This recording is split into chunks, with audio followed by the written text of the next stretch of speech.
Le Grand Matin Sud Radio. Le petit déjeuner politique.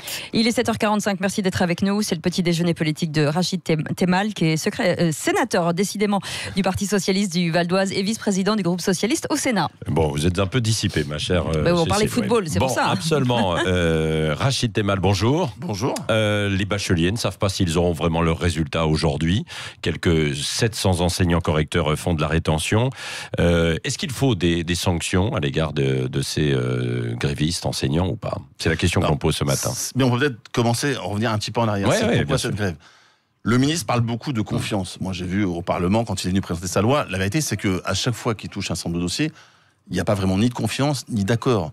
C'est-à-dire, quand vous regardez, par exemple, cette réforme, parce que là, on parle de la réforme du lycée, je pourrais vous parler de la réforme de l'école, sur laquelle nous avons, combattu au Sénat, et je pourrais vous donner tous les arguments, le pourquoi, comment. Sur la réforme du lycée, il y a un Conseil national de l'éducation qui vote à 85% contre. Donc là, c'est un lieu de débat, de construction. 85% vote contre. Il dit, c'est très sympa, mais non. Et il continue tout seul. Donc forcément, il se passe des choses. Alors moi, autant je peux partager ce que disent les professeurs sur les effets néfastes de cette réforme du bac.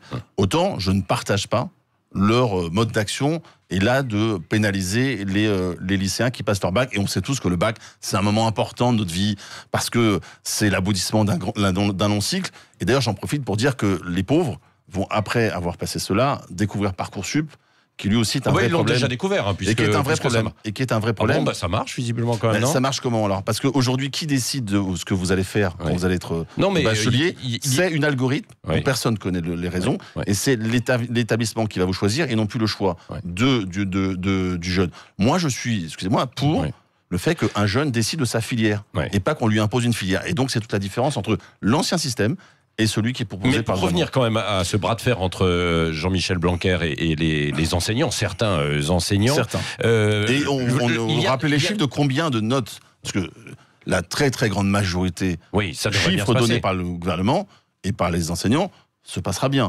Donc moi, encore une fois, je crois qu'il faut rendre les copies. Enfin, c'est pas que je crois, il faut rendre les copies aux élèves. Oui, et en tout cas, c'est quand même la bonne méthode qu'a choisi Jean-Michel Blanquer, de dire s'il y a un problème, on va prendre la note de l'année. Encore une fois, moi je suis pas favorable au contrôle continu. Je pense que c'est. Et puis après, vous avez aussi le cas des ceux qui passent ça à distance, ou en tout cas en candidat libre, pardon. Bon, voilà. Donc moi je pense surtout qu'il faut maintenant trouver les voies de passage. Il faut que M. Blanquer dise, écoutez, sur la réforme du bac, il y a une majorité d'enseignants ou de membres de l'éducation nationale qui sont défavorables. Encore une fois, je rappelle le vote à 85%. Donc, on va mettre ça de côté pour rediscuter et on demande aux enseignants de donner les notes pour que chaque, encore une fois, lycéen puisse avoir sa note. Oui, donc quelque part, c'est une leçon aussi pour Jean-Michel Blanquer. Maintenant, il va falloir qu'il tienne compte un petit peu et qu'il dialogue davantage. C'est ce que vous dites. Maintenant, moi, j'ai entendu le président de la République dans sa conférence de presse, j'ai entendu la porte-parole et le Premier ministre au Sénat dire on est dans une nouvelle étape. On va changer, on va entendre, on va discuter, on va débattre, on va faire la co-construction. La réalité, vous prenez les sujets les uns après les autres, on peut en prendre plusieurs. Ça ne se fait pas sur l'école, mais sur d'autres sujets également. Oui. Venons-en maintenant au Parti socialiste. Alors, dans une note, on apprend que La République En Marche essaie via une certaine stratégie de siphonner le Parti socialiste de nouveau pour les municipales. Olivier Faure envisage même de porter plainte parce qu'il dit que, comme c'est le directeur de cabinet du président de l'Assemblée nationale, que c'est détournement d'argent public. Vous êtes d'accord avec ça ? Il est clair que le directeur de cabinet du président de l'Assemblée nationale, qui est censé être là pour accompagner, aider le président de l'Assemblée nationale dans son travail de président, manifestement fait autre chose, vu cette note. Mais sur cette note, d'abord, je voudrais rappeler que ce qui est prévu par cette note, c'est quoi? C'est aussi la démonstration de deux choses. Un, c'est que le Parti socialiste existe, les socialistes existent. Et moi, j'ai appelé les socialistes à se dire, voilà, voyez, regardez, on veut même vous faire la peau, c'est parce que vous existez, c'est parce que vous êtes une réalité. Donc relevez la tête, soyez fiers, et allez plutôt parler avec les Français que de vous occuper de la République En Marche. Il existe, mais... il existe quand vous prenez les communes, par exemple. Si, il existe, je vous assure. Je vous assure, il existe. Il existe au Parlement, au Sénat, par exemple, là où je siège. Nous sommes la deuxième force politique. Il existe parce qu'il a permis, via le Sénat, les socialistes au Sénat, de faire qu'aujourd'hui, il y a un référendum potentiel sur l'aéroport de Paris. Il existe. Vous verrez qu'il existera quand il faudra parler de Mercosur. Nous avons hier interrogé le ministre sur Mercosur, quand même juste un scandale à quelques jours après l'élection européenne, ça existe. Donc je reviens à la note, cette note-là, donc ça veut dire que les socialistes existent. Ça veut dire aussi, quand vous lisez la note, que c'est la reconnaissance que ça ne marche pas, soi-disant, cette aile gauche. Puisque cette note dit, en fait, tout ça, les uns et les autres essayent, ça ne marche pas, puisque agir de droite fonctionne, il faut maintenant se bouger. J'allais dire bouger le cul, permettez-moi l'expression. Donc c'est aussi un des aveux d'échec. Donc il y a, moi je leur dis, les socialistes, vous existez, soyez fiers, allez au combat, voyez les Français pour préparer les municipales, parce qu'on est un parti capable d'innover. 2, c'est l'échec d'une stratégie d'Emmanuel Macron. Voilà, et donc on appelle effectivement... c'est l'échec d'une stratégie, il y a quand même des gens de gauche... Mais regardez la note, mais je vous invite à lire la note. Oui. La note, elle commence par dire que finalement, agir donc de droite, ça fonctionne vachement bien, et à gauche, ça marche pas. Oui. C'est ce que dit la note, commencez par ça. Mais ça marche moins bien, effectivement, aujourd'hui, avec les socialistes qui existent encore. Bon, il n'en existe plus beaucoup. Mais oui, mais ça, vous dites... Alors, je vais vous donner des chiffres, par exemple. Quand vous avez aujourd'hui... Combien de militants vous avez, socialistes, en fait, aujourd'hui ? Il y a à peu près 30 à 40 000 militants socialistes. Donc, au Parlement, la deuxième force politique au Sénat, c'est le Parti socialiste. C'est la première force à gauche. Ça existe, les socialistes. Vous prenez un certain nombre de villes, vous allez à Strasbourg, vous allez à Paris, vous allez à Lille, vous allez à Nantes, vous continuez comme ça, vous avez des socialistes. Donc il faut assumer. Donc après, on leur dit qu'il faut continuer de relever la tête et puis y aller, quoi. Aux socialistes ? Oui. Bien évidemment. Nous menons des politiques innovantes sur l'ensemble des territoires, il faut les mettre en avant. Parce que là, on a des élections municipales devant nous. Bah oui, parce qu'on n'entend pas beaucoup quand même les socialistes, en fait, globalement. Oui, quand vous m'invitez, moi je vous parle. Oui, non, bah, et je crois que je vous parle librement. Non, bien sûr, parlons vrai sur Sud Radio. Mais alors, parlons vrai, justement, est-ce qu'il faut quand même déposer plainte, comme a menacé hier Olivier Faure, pour détournement de fonds publics ? Olivier Faure vous jugera. Moi, je pense qu'en tout cas, il faut. Vous êtes socialiste avec lui. Oui, bien sûr. Bien sûr, je suis dirigeant socialiste. J'ai même eu à le diriger ce parti. Je pense qu'il faut d'abord demander des comptes à Monsieur Richard Ferrand. Oui. Et à Monsieur Emmanuel Macron. Mais c'est-à-dire demander des comptes, ça veut dire quoi ?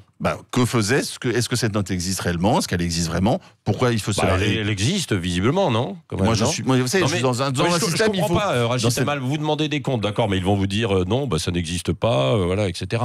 Mais derrière, vous n'allez pas plus loin, alors que. Moi, je suis pour déposer plainte. On peut déposer plainte. Bon, il faut le dire. Et c'est sûr, mais tout ça. Mais je vais encore une fois, je ne souhaite pas que notre vie politique se règle devant les tribunaux. Quand il y a besoin, faisons-le. Mais moi, je vous parle d'un monde d'interroger solennellement le président de l'Assemblée nationale, qui est quand même un personnage important de la République française, en disant, est-ce que vos équipes travaillent pour vous et pour l'intérêt général, ou est-ce qu'elles font autre chose pour un parti politique ? Parce qu'on ne peut pas travailler pour un parti politique.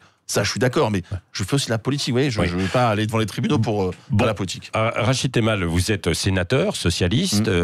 Il va y avoir au Sénat, dans quelques jours, le 17 juillet, me semble-t-il, plusieurs personnalités, dont François Hollande, Bernard Cazeneuve, qui vont se réunir afin de préparer des propositions, c'est ça pour... c'est pas du tout ça. C'est pas du tout ça, hein ? Non. Alors c'est quoi, en fait, c'est très simple. Vous allez voir, c'est très très simple.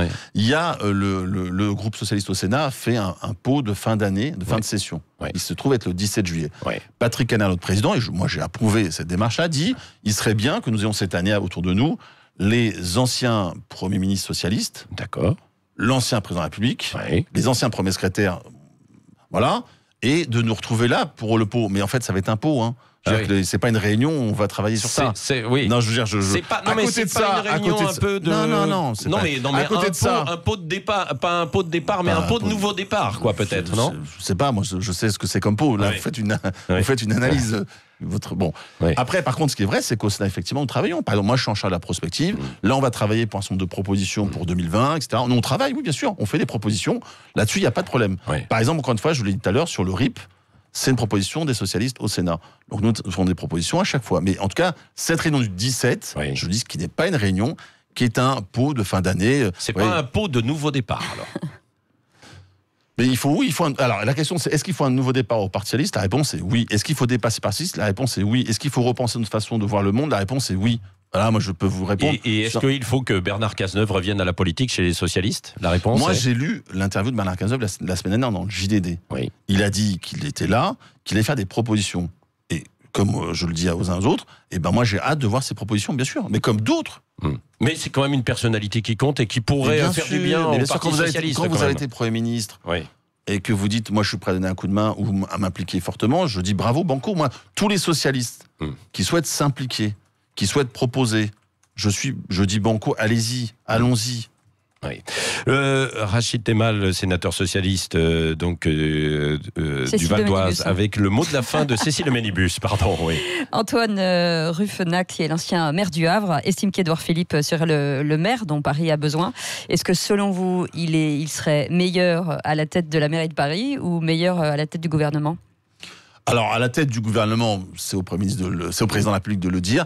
Vous avez un avis quand même. Est-ce que c'est un bon Premier ministre ? Ah, je pense que, alors, deux choses. Sur le Premier ministre, je pense que très honnêtement, je crois que pour Emmanuel Macron, pour faire tenir son système depuis 2 ans, c'est un bon Premier ministre. D'accord. Pas pour conduire cette politique-là, mais en tout cas, en termes de RH. Voilà, faisons ça. Voilà. Okay. À la ville de Paris, je crois que le bon maire ou la bonne maire s'appelle Anne Hidalgo. Oui. Et je pense qu'il faut plutôt reconfirmer Anne Hidalgo. Je crois que c'était un meilleur choix pour Paris. Malgré le tollé autour d'elle malgré le tollé, c'est-à-dire quand on regarde les sondages, il n'y a pas de tollé. Elle fait 25% comme d'autres candidats. Et je crois que ce qu'elle mène comme politique aujourd'hui d'innovation, moi, me convient bien. Oui. Mais alors après, je vais vous dire, je suis valdoisien et pas parisien. Donc après le tollé, vous avez aimé parler des travaux. Ouais. Bah, entre autres, oui. Bon, alors sur les travaux, et puis de la dette, et puis plein de choses. Non, sur la dette, on regarde la dette de l'État français dirigée par Emmanuel Macron et Édouard Philippe. On parle de Paris. Vous voyez bien, donc vous faites la même comparaison, je peux la faire. Sur les travaux, ça a été montré, je crois que à peine 15% des travaux aujourd'hui réalisés sont du fait de la ville de Paris. Mais en même temps, une ville sans travaux, c'est une ville sans amélioration de ses transports, sans amélioration de sa voirie, sans amélioration de son système de chauffage, etc. Après, il y a des calendriers à organiser. On n'est pas obligé de faire tout en même temps. Bien sûr. Oui. Mais aussi, vous avez vu que, par exemple, elle a obtenu les JO, et je pense que c'est une grande chance. Vous qui aimez le sport pour la ville de Paris, on peut aussi dire cela. Vous voyez bien que sur la question des transports, il y a des enjeux qui sont forts, sur la question de l'écologie, etc. etc. Oui. Donc moi, je pense qu'effectivement, si j'étais électeur parisien, en mars 2020, je voterais bien sûr Anne Hidalgo. Anne Hidalgo, bien sûr, mais le meilleur adversaire d'Anne Hidalgo serait quand même Édouard Philippe, non ? Ça, ce serait un risque pour vous, les socialistes, si vous voulez dire que, si vous voulez me faire dire, est-ce que Édouard Philippe est meilleur candidat que Cédric Villani, que Griveaux, oui. Si j'étais comme ça, moi, au doigt mouillé, mais je ne suis ni parisien, ni électeur de la République En Marche, je pense qu'effectivement, il serait meilleur candidat. Oui, donc c'est un risque pour les socialistes. C'est un risque surtout pour le président de la République de ne plus avoir un Premier ministre capable de garantir son gouvernement. Oui, merci Rachid Temal, sénateur socialiste du Val d'Oise, était l'invité ce matin de Sud Radio. Et dans un instant, on change de sujet, on part au Tour de France. Oui. Et c'est Bernard Hinault qui sera avec nous sur Sud Radio. Il est 7h57. Dernier vainqueur du Tour. Il est fan, il est vraiment fan. J'adore le Tour de France. Voilà, restez avec nous. Il est 7h58, c'est le Grand Matin Sud Radio.